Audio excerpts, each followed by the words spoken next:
Growing a Greener World is made possible in part by the 2019 Subaru Crosstrek. Built in a zero landfill plant, so you can roam the earth with a lighter footprint. Subaru, proud sponsor of Growing a Greener World.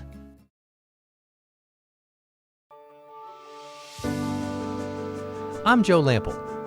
When I created Growing a Greener World, I had one goal: to tell stories of everyday people, innovators, entrepreneurs, forward-thinking leaders who are all, in ways both big and small, dedicated to organic gardening and farming, lightening our footprint, conserving vital resources, protecting natural habitats, making a tangible difference for us all.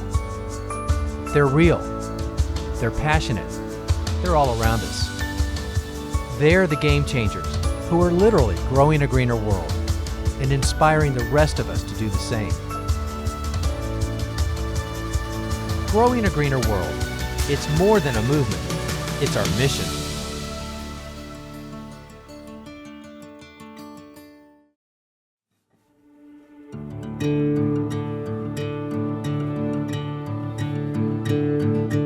Every once in a while, we encounter a concept so intuitive that we never really give any thought on how to articulate it.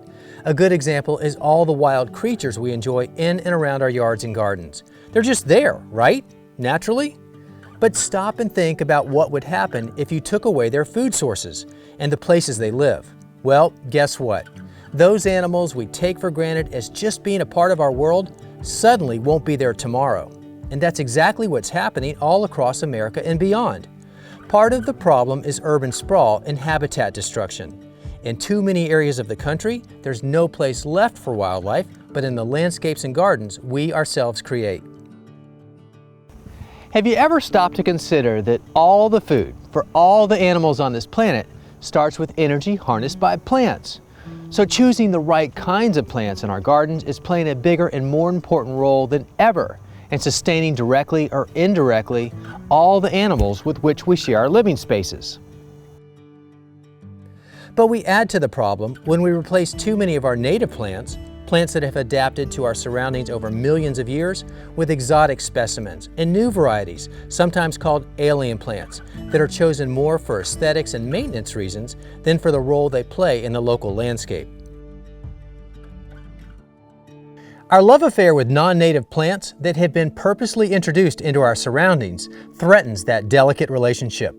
It's taking a significant toll on the animals, especially insects, that we depend on in our own ecosystems, and that has to change. When it comes to understanding the critical relationships between native plants and the creatures that depend on them, Doug Tallamy is right at the top. He's an award-winning author on the subject and professor at the University of Delaware, where he's also chair of the Department of Entomology and Wildlife Ecology. His passion? To better understand all the ways insects interact with plants and how those interactions determine the diversity of larger animal communities. So I went to graduate school in entomology, became an entomologist, fascinated with insects, and part of my graduate training was to learn about plant-insect interactions, how plants and insects interact. This is a huge field because there are a lot of plants and a lot of insects, and how they interact depends on what is happening in the rest of the food web. And the major theme from all of those years of study was that most insects are host plant specialists. They adapt to the chemical defenses of particular plants. But all of Doug's theoretical academic research was about to really come home, literally, in a very concrete way. But in 2000, my wife and I moved into this property here in Oxford, Pennsylvania. It was overrun with non-native plants. We decided we would restore it to its some former state of nativeness.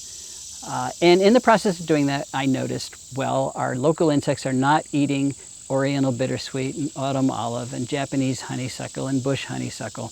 And I said, well, no surprise there. They did not co-evolve together, as we learned in graduate school.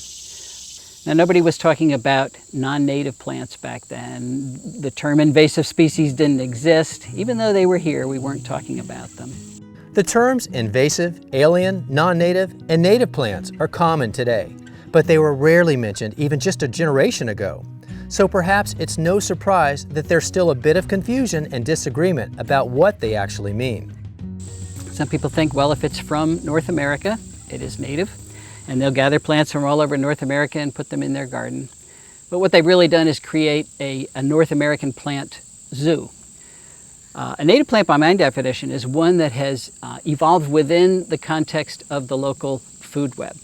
Now, food webs can be large, but for example, if we take blue spruce from the Rocky Mountains and plant it in Delaware, it is a long way from the ecosystem within which it evolved, and also the creatures that it evolved with.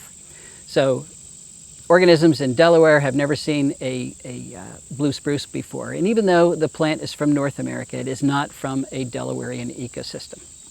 So I like to think of native plants as plants that are from within local food webs, that have an evolutionary history with the other plants and insects and organisms within that food web. Doug's not the only one working on the subject of bringing nature home. Thankfully, there are other key influencers scattered around the world helping to promote the message of creating healthy, living landscapes with a focus on indigenous plants. In fact, Rick Dark wrote the book on it, along with contributions from his friend and colleague, Doug Tallamy. While these two share a zeal for creating and protecting ecologically balanced landscapes, their approaches are quite different. Rick's rise to horticultural prominence started with a college botany course. His studies led to a 20-year career at Longwood Gardens, considered one of America's most important botanic gardens. When he left, he was curator of plants, with responsibility for over 11,000 plants in Longwood's collection. Today, Rick heads his Pennsylvania-based consulting firm focused on the design and management of living landscapes of diverse projects all around the world. But it's back home where Rick, along with his wife and co-horticulturalist Melinda Zor, get to enjoy their own living landscape that is as biologically balanced as it is beautiful. So often people say it's native if it was here before a certain time in a certain place or before certain other people arrived. So they're talking about a plant and a place and a time, but it doesn't really say anything about relationships. We know that what really matters is not just the plant being in a place for a time, but what essential relationships have evolved during its time there. So it's a plant, it's a place, it's a time, and it's long evolved essential relationships. In their own unique styles, both Rick and Doug's award-winning books take on the topics of what we can and should do to bring more life to our own home landscapes and why that's so important. Your book, Bringing Nature Home. First of all, I have to tell you, I love that title, but I also think that it probably raises a question to people that may hear that and go, well, you know, especially the suburbanites going, well, bringing nature home, I already have nature all around me. I see it everywhere. But they probably really don't, do they? Yeah, we have eliminated so much nature so fast that most people don't realize how little is left. And it's deceiving. You drive down the road, both sides of the road are wooded. You picture that going forever. It doesn't. It goes about 20 feet and then it's some development. So we've, particularly in the east, we have devastated our natural areas to the point where if we're going to have functioning ecosystems, if we're going to have biodiversity, we need to start sharing the property that we've taken. With ever-shrinking natural habitats outside of our control, it's now more important than ever to make more room in our own home landscapes for the plants and trees that our native wildlife depend on. The population in the U.S. is growing constantly. I just read this morning, actually, about the U.S. is going to be the fastest growing developed nation in the world shortly. We now have 320 million people. And if you look around you, we really are pretty much everywhere, either in our cities, our suburbs, our ex-urban habitats, which are highly developed, or our agriculture. Only 5% of the U.S. is considered relatively pristine. So we have to pay attention to the way we landscape all of those areas. So I'm encouraging people to think about the percentage of native plants that they have in the yards, the ones that are really productive in supporting life. And you don't have to count species. Think about the biomass. If you have one huge oak in your yard, you are doing a great service to your local ecosystem. Does that mean you can't have any non-natives? No, it doesn't mean that. you can have a crepe myrtle as a focal point in your yard with the beautiful blooms. But when you look around your neighborhood and 80% of the plants are crepe myrtles or Bradford pears or burning bushes, and that's pretty much what it is when we measure it. About 80% of our woody ornamentals are non-native. I often say that gardens are the ultimate balancing act. If you look around this garden that we're in, it is mostly eastern regional indigenous plants, call them natives if you want, but there are many exotics in here. While it's one thing to host exotic plants in your landscape, a common concern is if those exotic or alien plants become invasive. There's genuine concern about the potential detriments of an overuse of alien ornamentals and or alien plants of any sort, really. The most obvious is that you use a plant that goes beyond the garden and establishes itself in a place where it takes up space that would normally have been occupied by some other plant with deep connected relationships in that local ecology. And that's this business of escape, and it's very real. 85% of our woody invasive plants are actually escapees from our garden. And we continue to go on plant explorations, sell them in our nurseries, exacerbating the problem. By invasive, I mean they have now left our gardens, they're penetrating the natural areas throughout the country, to the point where a third of the vegetation in our natural areas is non-native. So that's one issue. Another issue is that the plants we put in our local landscapes have become the first trophic level. Those are the plants that are driving food webs. And if those plants are from Asia, and Asian plants are poor at driving food webs, what are the consequences to other things that need to live in our neighborhoods? Now in the past we've thought, you know, humans are here, nature's someplace else, and we can do what we want without any consequences. And in the past that largely worked because there weren't that many humans.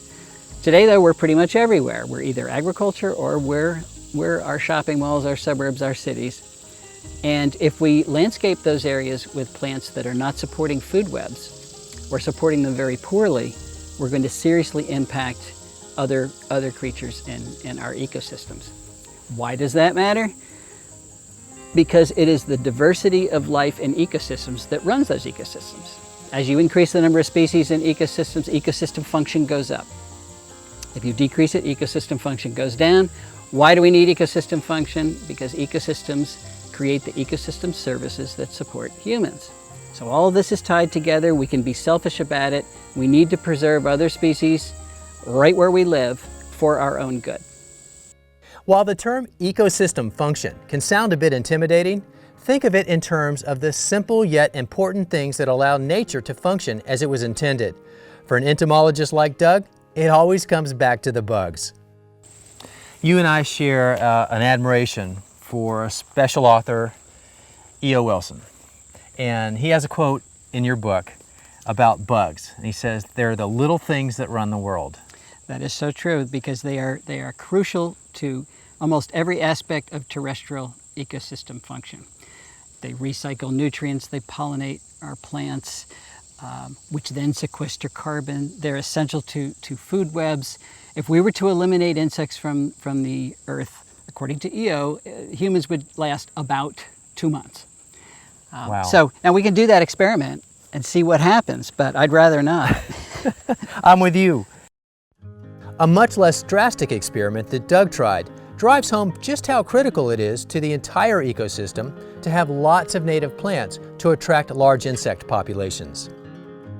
I did a fun little experiment last summer. And this actually is something you can do at home, where I simply counted caterpillars on July 25th and July 26th on a white oak in my yard, a black cherry in my yard. I moved to my neighbor's yard and counted them on Bradford pears and on burning bush. I counted the same amount of, or measured the same amount of vegetation and only look at the caterpillars at head height. On the white oak, I found 410 caterpillars from 19 different species. On the black cherry, I found 256 caterpillars from 12 different species. On the Bradford pear, I found 1 caterpillar from 1 species. And on the burning bush, I found 4 caterpillars from 1 species. And they were tiny little leaf miners that are too small for a bird to eat. Why were there not more caterpillars on Bradford pear or burning bush?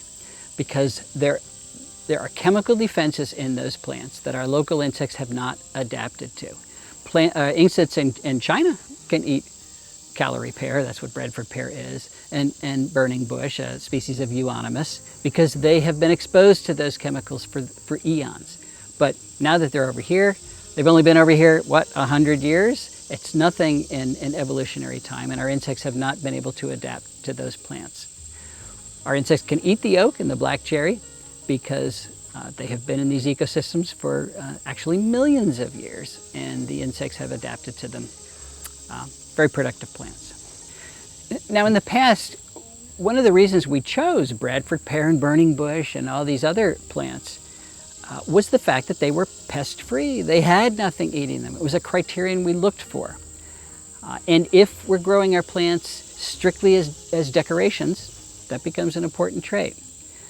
But plants are more than decorations. They're essential components of our local ecosystems. So we now have to think about how a plant looks, as well as we have to think about how it acts. What does it do? What does it function? As well as what does it look like? Most people would not object to having a beautiful oak tree in their yard. An important point, when I did that 410 caterpillar study, I then stood back from that oak tree, took a picture, and there was no damage that you could see. You couldn't see one of those caterpillars, and unless a homeowner went up and carefully inspected the leaves, never would have known there were caterpillars on there. So a plant, a tree can support a lot of life without being defoliated. So again, if I'm a foraging bird looking for a meal that day, I would not be going to burning bush or Bradford pear. I'd be on that white oak and the black cherry.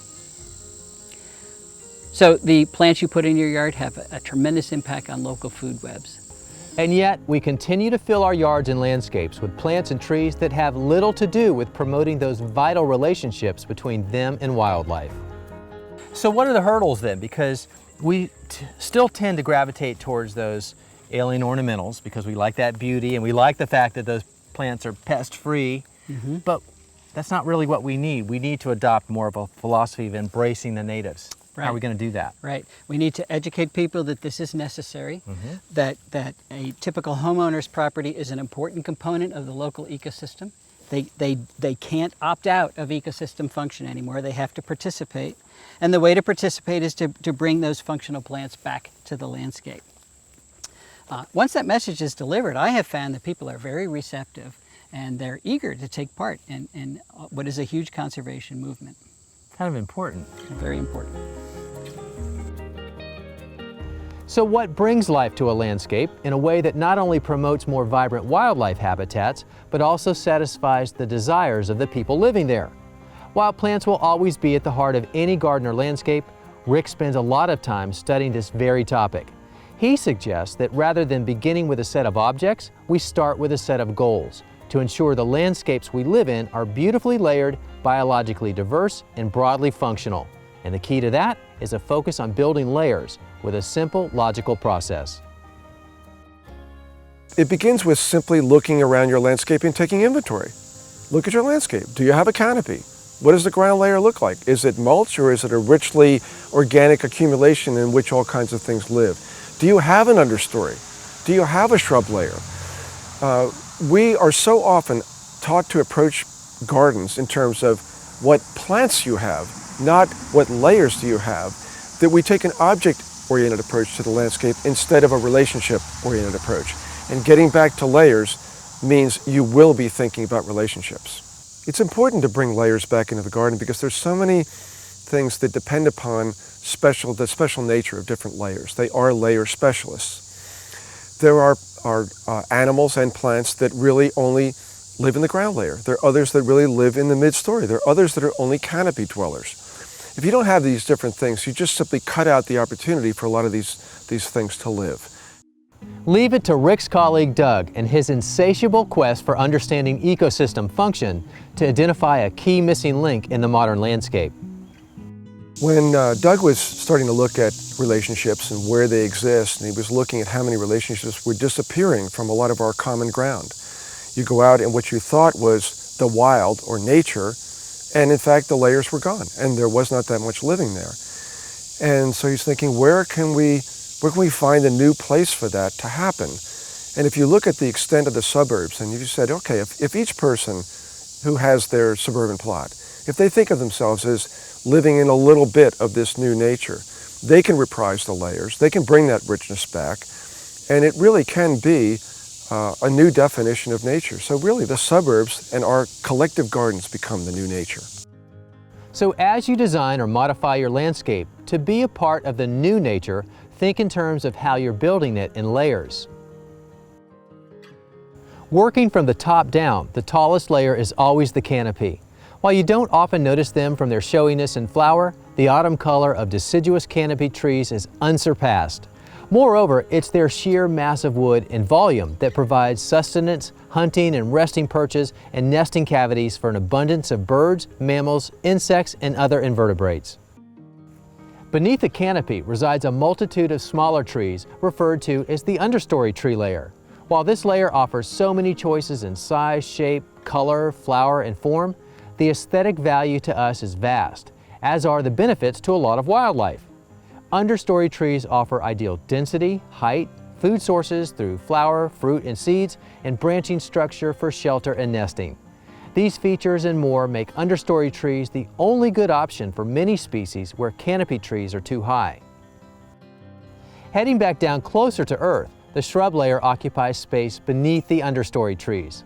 While offering many of the same benefits, height, density, and food sources make these critical plants for attracting a diverse range of insects and other wildlife.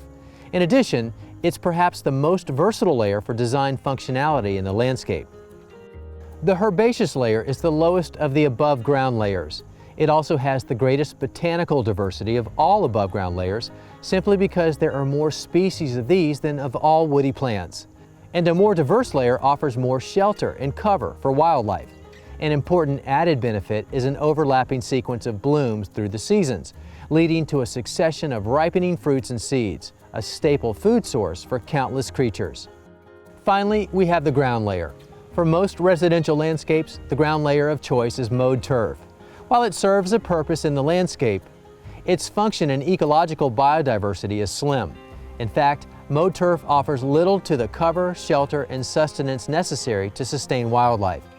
And lastly, no yard or garden is too small to play a role in the bigger picture. Many people are concerned that the piece of property they own is actually too small to make a difference. Say, I only own 1/3 of an acre and I can do whatever I do, and it's not going to help biodiversity. You know, it's true. The bigger the property, the more effective it will be. But your 1/3 of an acre is connected to your neighbors, and that's all of a sudden 2/3 of an acre, which is connected to another neighbor. And even if you are a little island, you're important in a number of respects. Many of these organisms move around a lot. Butterflies, for example. Our friend the monarch is migrating all the way to Mexico, needs stopover points on the way. And birds migrate. Many of our breeding birds breed in Canada, and they've got to move through our suburban and city neighborhoods to get to those spots, and they have to stop along the way and eat. So if you have a choice between an oak tree or a ginkgo, as the single tree that can fit in your yard, the oak will support migrating birds during stopover, the ginkgo will not. So your little piece of the world actually can make a big difference, even if your neighbors don't participate. But talk to them so that they will. While it might seem a bit scary to think that a lot of the habitat that our native wildlife depends on for survival is rapidly going away, we can take an active role in taking some of that back, starting right in our own yards and balconies. Bringing nature home really does define our gardens as the new nature. And if you'd like more information, we have helpful links on what you can do on our website. Under the show notes for this episode, the website address, it's the same as our show name. It's growingagreenerworld.com. Thanks for joining us, everybody. I'm Joe Lample, and we'll see you back here next time for more Growing a Greener World.